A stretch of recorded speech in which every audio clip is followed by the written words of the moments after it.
the Russia investigation, the Russia probe. Interesting Russian money. Not just Russia, in other countries where there are shady characters as well. What are his dealings with the Russian banks? It was a Russian operation. Russia and collusion with WikiLeaks. Russia's election attack.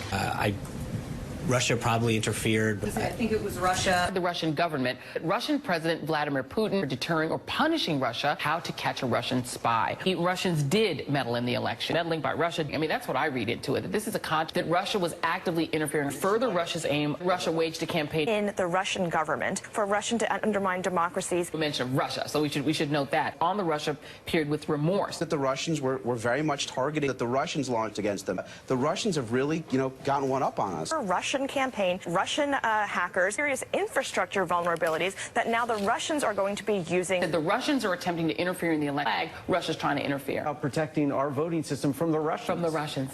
The Trump-Russia scandals. The Russians, back in 2010, a Russian meeting with a Russian spy, a Russian meeting with a Russian ambassador. Secret meetings with the Russians.